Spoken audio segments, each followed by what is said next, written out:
As we are getting closer to talk about the Holy Spirit and the gifts of the Holy Spirit, I felt in my heart that one of the things that I would like to share with you this morning is to try and answer a question, and the question is, how does God choose people? How does He go about doing it?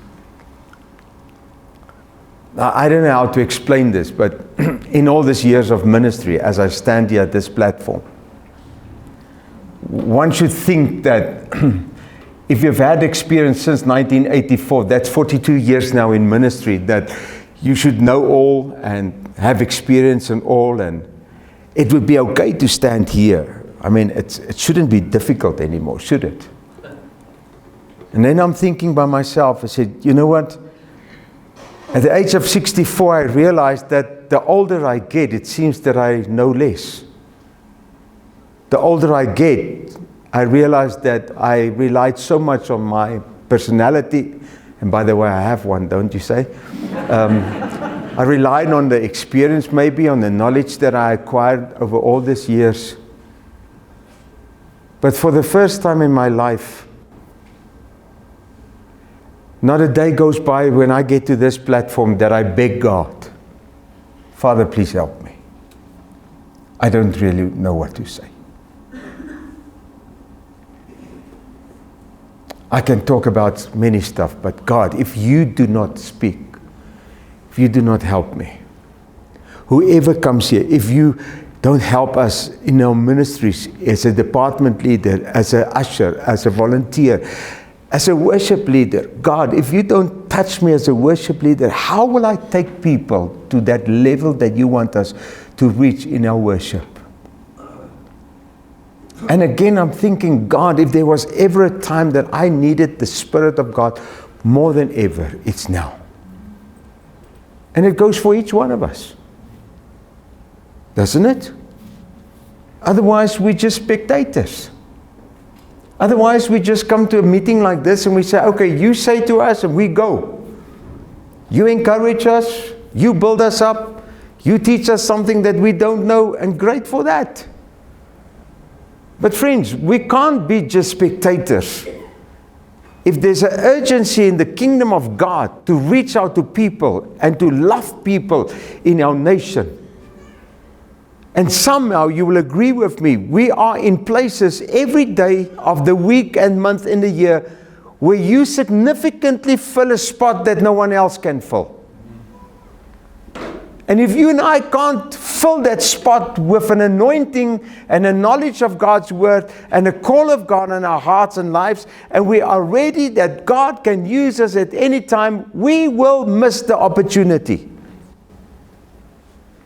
And I'm not saying that you and I should ever, because that was also one of the things in the church for many years, that preachers will make people feel guilty because we don't do stuff for God. I don't have to do stuff for God. I want to. There's a big difference. And so I've been thinking, dear God, how would you choose people? What would be the criteria that you use? In Matthew 9, verse 37 and 38, Jesus said this. You're all familiar with this scripture where He said this. The harvest is plentiful, but the laborers are few. Therefore pray earnestly to the Lord of the harvest, which is Jesus, to send out laborers in His field. Now, if Jesus says to you and me, let's pray and ask Him to send people out in His field, what would be the criteria that He's going to use in order for Him to pick me and you? So I was wondering if Jesus would have been living in today, and to make it even more personal, bringing Him into this meeting, what would be the criteria that He would choose to choose you, or you, or you, or you? Or you right there at the back? What criteria would He use? And try to answer this question, I thought maybe, well, let me go look in Scripture. What happened and how did God choose people that became significant figures in the biblical era that he used in their time. And so this would be also my invitation to you, that if you do have some time at hand, that you would take some of the people in the Bible that you can remember or look at and say, here is a woman, here is a man, God called them. What happened? How did he do that? How was their social society that they lived in? What was the time frame they lived in? What was the criteria? What was their personality? What was the challenges?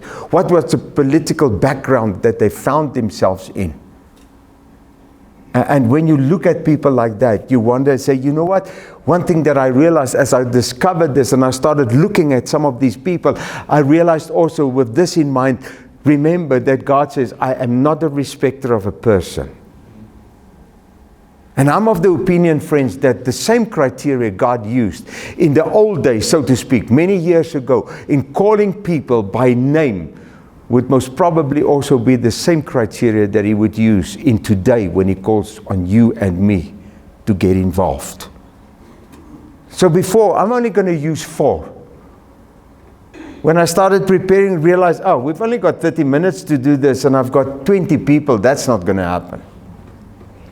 So I'm only going to use 4 examples of how the criteria looks like when God starts looking at people when he chooses them. But before I dig into that, here's a statement or 2 that I want to make. Number 1, when God calls you and me, he will always qualify you and me. Can't just call me and just leave me. Amen? Second statement is God never uses our worldly system to qualify or call you. Never.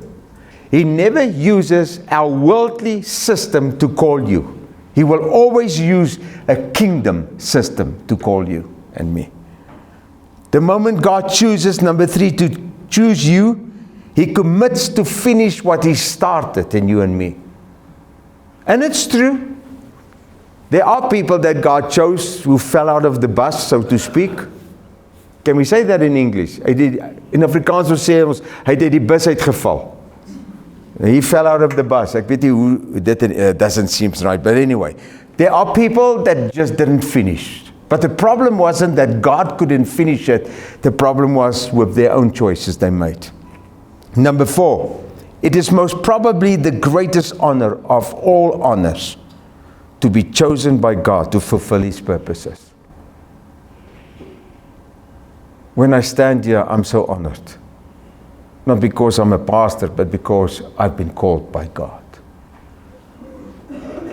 When I look at my own life, I remember I said to the volunteers this morning, when I was in grade 8, in the Outal Standard 6, I was 14 years old, turning 15. Went to school when I was 5 years old. I said it before, but for those of you who don't know it, when I was in grade 8, I was 1 meter high. Just like this. This is 1 meter. So when my teacher had to speak to me, either I looked up or either he went like this. My dad bought me, when I went to high school, a primary school blazer, and they stuck a high school badge on it. And I was always this little oakie. When I went to high school, the guys who made jam and fruit that they laid in this metal, how do you say it, in this cans, like koo. They made a little jam that was this small little tin like this. And when I went to high school, it came out that year, jam in a small, tiny tin. And the guys in matric said to me, you know what?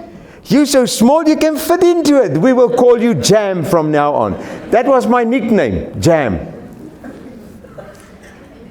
So, well, to spend time in the hostel, we always played touch rugby. You still know what touch rugby is? Yes. Okay. So they would always choose the strongest, fastest, and what do you call it? First team players. And then they would have 2 guys standing there, and all of us would stand before them. And then the first guy said, I choose you. Then the next guy can get a chance. And needless to say, they would always choose the fastest and the biggest and the most equipped rugby players. And then as they go on, the group gets smaller and smaller. And in my heart, I would always say, pick me, pick me, pick me. But needless to say, guess who was most of the time the last or the second last to be picked? Wow, wena. And it's amazing when you get last picked. And the challenge that you find internally in your mind to think about how I am rejected. I'm not worthy. I'm not good enough. I'll never meet up to the standards where they are at. And you ever wonder, what will happen with me? But you know what? The economics and the principles of the kingdom looks completely different than that of the world. If you look at the world standard, they will always look at the fastest, the strongest, the richest, the most influential.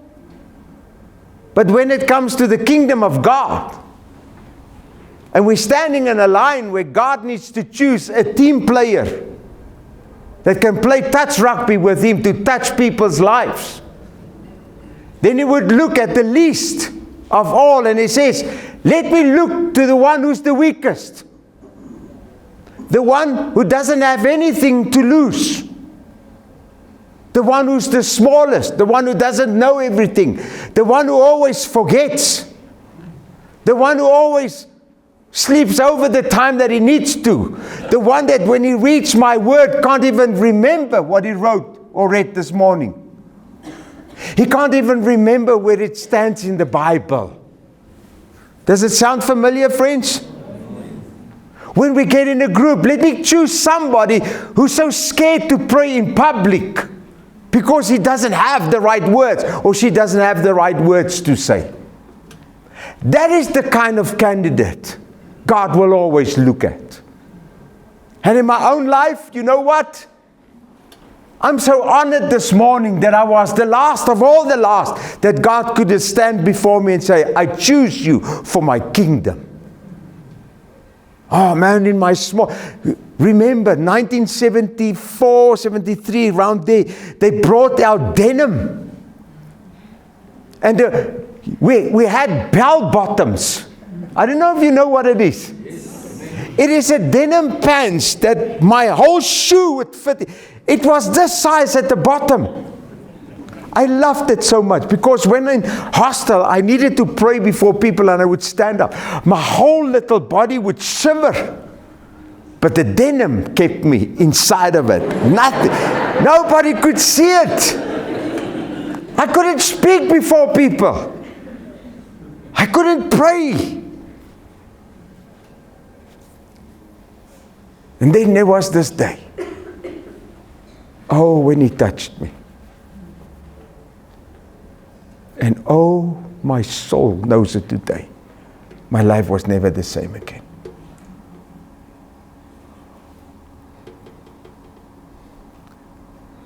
I studied the way God looked at people and how he chooses them.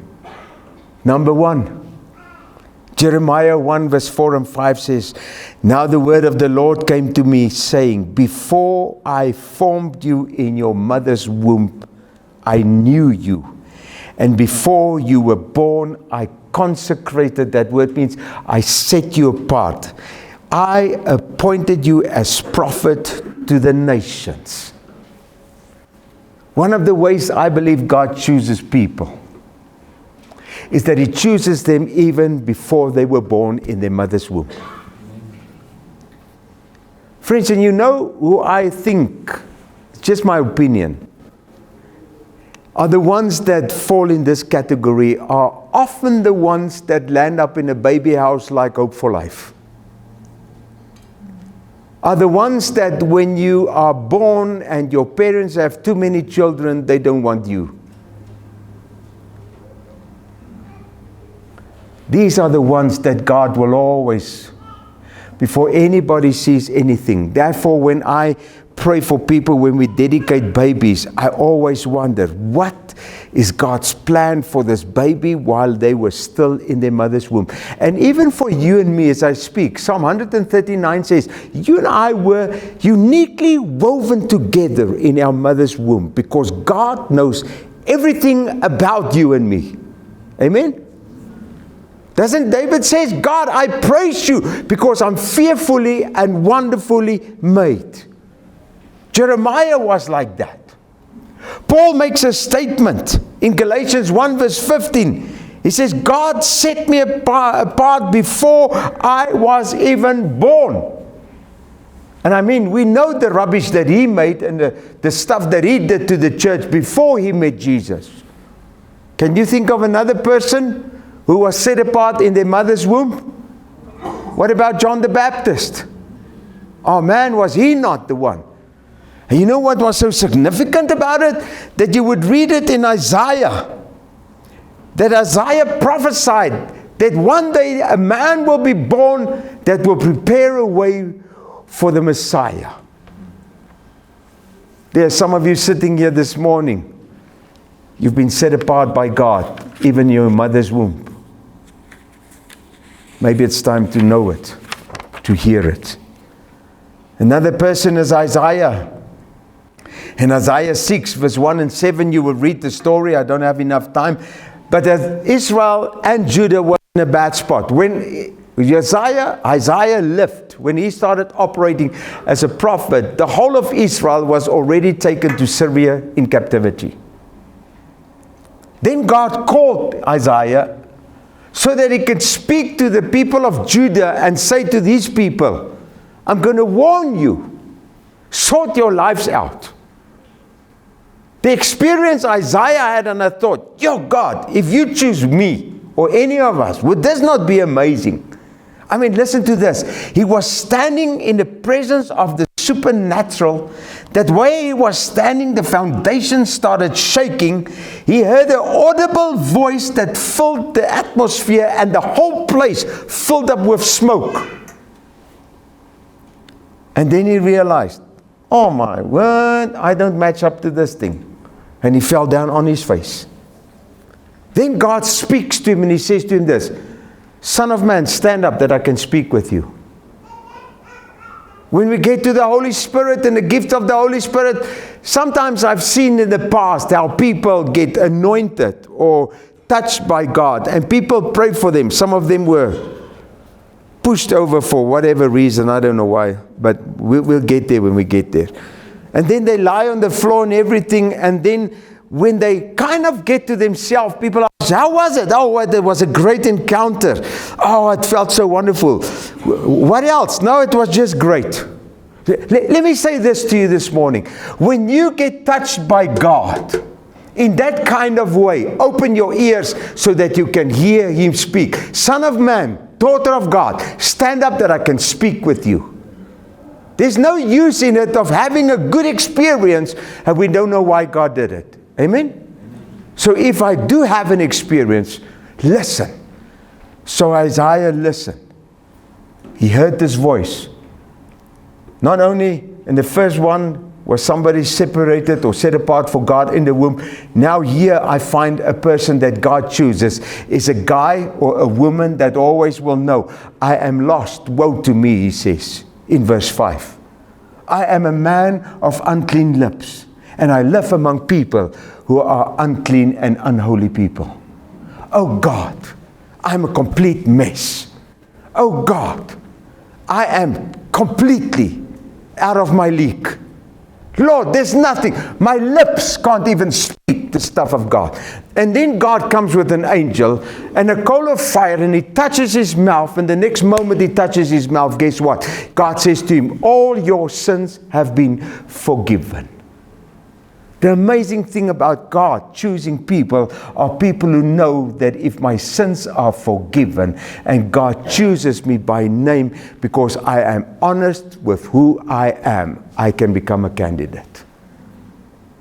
Oh man, I find so many people today, they find it so difficult to be honest with God of who they are and where they come from. God needs honest men and women. The third person, someone once said to me, you know what? Eternal life is for free, isn't it? The kingdom of God is for free. Forgiveness is for free. But friends, is it true if I say this morning, your forgiveness and my eternal life came with a dear price. Jesus had to pay everything in order for you and me to have life. And so we live in a time where people think everything is just for free. Listen to this. Luke 14 verse 28 says, for which of you desire to build a tower and does not sit down first and count the cost, whether he has or she has enough to complete it? Verse 33 of Luke 14 says, so therefore any one of you who does not renounce all that he has cannot be my disciple. That word renounce means to forsake, to bid farewell, to send away. You wouldn't believe it when I looked up that word forsake in the Greek. There's a word that people says, adios amigo. Check you out. I hope I never see you again. Goodbye. Adios. And what Jesus is saying here says, when you and I want to be chosen by God, you and I need to understand there's something about counting the cost. It doesn't say that if I don't count the cost, I can't go to heaven. It doesn't say if you do not count the cost and renounce everything, you cannot go to heaven. It says if you do not renounce yourself in your life, you cannot be my disciple. It's got nothing to do with eternal life. It's got to do with somebody chosen by God to be an instrument in His kingdom. And friends, help me out. Am I wrong to say, when last have you ever been in any congregation or ministry or listened to a message on the TV or anything that when people make an invitation for sinners to come and know Jesus as their Lord and Savior, they in advance tell them it's going to cost you something. Everything is for free. You can live like you want. Grace is enough. Mercy is fine. I remember when I got born again, when I did a discipleship course, when I committed myself to say, God, here am I, can you use me?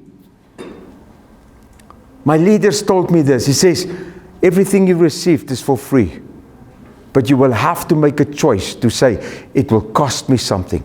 It will cost my time. It will cost my money. It will cost me my family. It will cost me my friends. It will cost me in my work. It will cost me in my social life. Everything in my life regarding the kingdom will cost me something.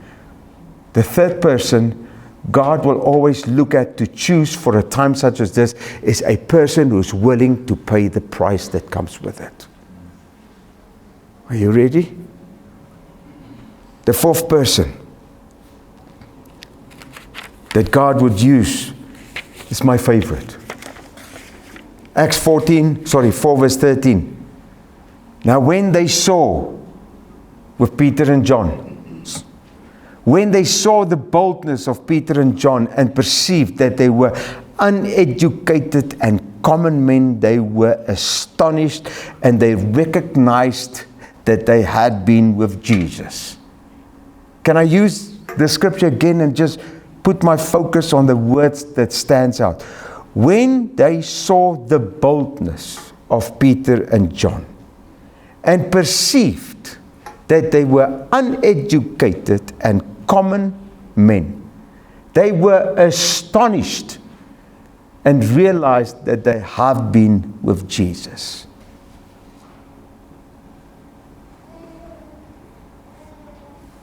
People who know if God doesn't help me, I will never attain to anything in life.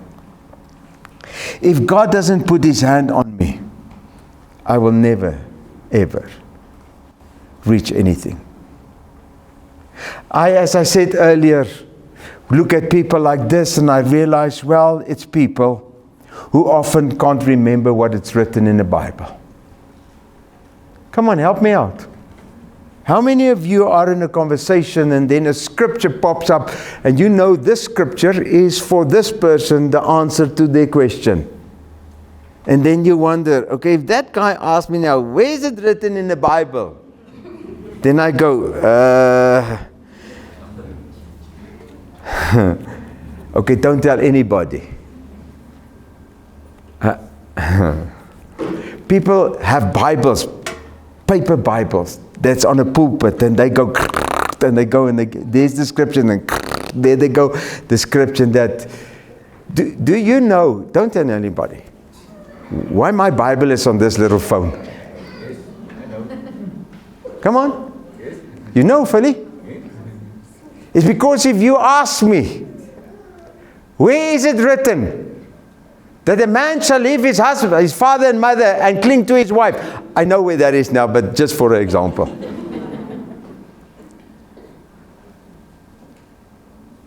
Then I can just go to my app and just type in, leave your father and father. Ha, there it is. And it gives me all the scriptures, and you think, oh man, I wish I can be like that pastor. Who of you like that? Can I bless you this morning? That you can feel, hey, it is okay to be common. You never thought about this. Come on, I'm gonna hold on to your chair. When Jesus was taken out into the desert and tempted by the devil, and he said, well, if you say to these stones that they should become bread, what did Jesus say to him? Well, Satan, let me tell you, in Deuteronomy 15 verse 16 it says, no. Even Jesus, and don't hear me wrong, I'm not saying that he didn't know where it stands. But this is how he answered the devil. He said, Satan, it is written. And you know what? Satan never asked him where it was written. He knew. So if you and I am in a place, and you like me, and we can't always remember where the scriptures are written, and you say to somebody, it is written, and he says, where? He says, oh, don't you have a Bible? I can buy you one and you can go discover it like I did. And later when I go home, I quickly check in, type search, I said, oh, by the way, it's written in that and that and that scripture. Oh, you know what? Common and ordinary people don't always know what to pray. Remember the story I told you about Tol Jooste, the alcoholic that was sober for like 1 hour and the rest of his life drunk, passed out, completely ruined. The gap that I had in the 1 hour to talk to Tol about Jesus, he grabbed onto it, and I said, you need to ask Jesus how to save you today, otherwise you're going to hell. And he said to me, I can't pray. I don't know how to pray. I said, I don't care what you say. All you need to know is you need to ask Jesus. I'll never forget it. His hand went up like this, and he said, Jesus, this is Tol here. Please save me. One of the greatest miracles I ever saw in my entire life was that day. How a man went sober like that. And from that day, never took any drink again. Completely delivered. Ordinary prayer. You can't remember what you read in the Bible, but let me tell you something. Does it really matter that I come with a basket with everything that I know when people are in need? Or can God just choose an ordinary man like me and you just to say, can I give you a hug and tell you Jesus loves you? That was my kind of Jesus. I wrote here in my notes, never make the choice God makes in our lives complicated. It is simple. Quickly, I've got 2 minutes or 3 minutes. I want to share a few people that stood out for me. Gideon. Oh. Go read it in Judges 6. weaning out the wheat and everything, and the next moment the angel of God stands next to him. This guy heard the next word that came out. Mighty warrior. Oh my word. Then he goes, he says, how can I be called by God? I am of the weakest clan in Manasseh, and of my family, my father's house, I am the least of all. I'm only 1 meter high, so to speak. How God addressed him? Mighty warrior. Go in the power that I've called you. It was because of his weakness that God chose him. When I look at David, we can always use him as an example. And you wonder, what was the criteria that God chose him? Well, when all the people, Eliab was one of his brothers, stood before Samuel, and Samuel said, oh sure, this is the guy. Man, he's got everything God is looking for. And God says, Samuel, do not look to what is before the eye. I am not interested in the manner of a person and how he looks and how he operates. You see what is on the outside. I look in what is on the inside. I'm looking for a heart. And of all the people in the Bible, David was the only one that was ever mentioned, a man after the heart of God. Second criteria when God chooses you is not only because I acknowledge that I'm weak, but the second one is because I've got a pure heart that is hungry for God. My friends, please don't take this out of context. I always say this, it is not how good I do stuff, that I do it perfect without a mistake, that counts with God. I say God doesn't really care on how I can fail in what I'm doing until He knows my heart is pure and my intentions are pure. Doesn't give me a reason to just make mistakes. That's not what I'm saying. But God will always look at your heart. McKinnon. In the days that I prepared this message, and I came to this point, I felt God said, I need to tell you this morning. When people look at your manner, not manner, that's it, your manner, your stature, where you come from, in the natural, many won't choose you. But God says, I chose you because of your heart. You are here because of your heart. And I felt like the Lord said to me, people will still see in the days to come of the amazing things God is going to do to you when nobody recognized you, but because of your heart. You will be a man after the heart of God. The last one, oh man, Ezekiel was, Ezekiel was this amazing guy that God called as a prophet. And then he said this, listen to this, in Ezekiel 3 verse 8, behold, I have made your face as hard as their faces, and your forehead as hard as their foreheads. Verse 9 of Ezekiel 3 says this, it says, like as hard as a diamond. The third criteria I think God uses when He chooses people is because of their personality. Like in English, I would say about Ezekiel, he wasn't like music. And he was a man who didn't take any nonsense. Friends, there are some people sitting here listening to me and on the TV watching this. You kind of don't fit in, don't you? You're always in front. You're always out loud. You're always this. I can't fit in a box. When I talk loud. When I say stuff, I say stuff. I don't turn out doekies. Nee, dit sê ook mense in Engels. I don't talk nonsense. I just say it for what it is.